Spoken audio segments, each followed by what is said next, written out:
ঝাড়খণ্ড ভ্রমণের দ্বিতীয় দিনে আমরা চলে গেলাম পলাশ বনে। পলাশ আর পলাশ। এখানে সবাই আমরা মহুয়ার ফুল খেতে নেমেছি।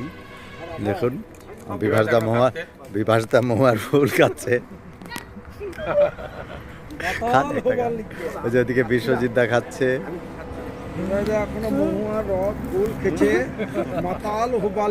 প্রদীপ, সবাই মহুয়ার ফুল।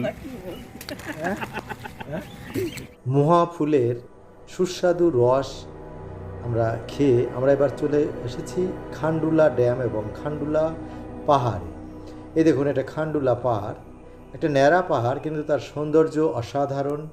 এই পাহাড়ের নিচেই আছে খান্ডুলা ড্যাম বা খান্ডুলা লেক।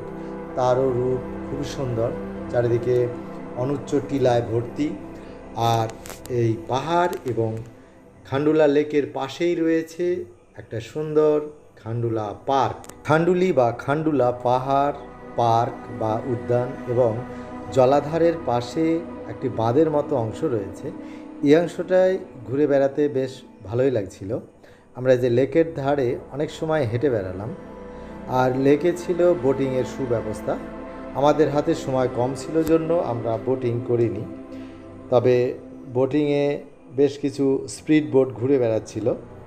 আর এই যে আমরা বিভিন্নভাবে আমাদের দলের সদস্যরা আমরা ফটো তুলছিলাম এবং ইতস্তত বিক্ষিপ্ত অবস্থায় ঘুরে বেড়াচ্ছিলাম, বেশ মজা করছিলাম। সত্যি কথা বলতে কি, আমরা কাজের ক্ষেত্রে প্রায় সবসময়ই কর্মব্যস্ততার মধ্যেই থাকি। তখন কর্ম করতে করতে আমাদের শরীরে জমে ক্লান্তি, মনে আসে অবসাদ। তখনই এই বুকের ভিতরে থাকা ছোট্ট মনটা বেরোতে চায় প্রাকৃতিক পরিবেশের মধ্যে, অথবা মন চায় যে কোনো একটা নির্জনে গিয়ে পাহাড়ের কোলে, সমুদ্রের ধারে, অথবা কোনো একটা ঝর্ণার পাশে বন্ধুদের সঙ্গে আড্ডা মারতে। তখনই বেরিয়ে পড়তে ইচ্ছে করে। আর যখনই মনের ভাব আপনি প্রকাশ করবেন, দেখবেন আশেপাশে আপনার সঙ্গী সাথীগুলোও আপনার সঙ্গে সহমত হয়ে যাবে এবং তখনই বেরিয়ে পড়তে ইচ্ছে করবে।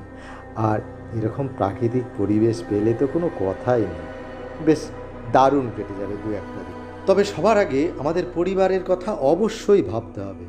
পরিবারের সকল সদস্যের চাওয়া পাওয়া, তাদের দাবি দেওয়া, তাদের ইচ্ছা অনিচ্ছাকে গুরুত্ব দিয়ে তাদের সমস্ত রকম অভাব অভিযোগ পূরণ করে এইভাবে বেরিয়ে পড়তে পারলে তবে আপনার বেড়ানোটা সার্থক হবে।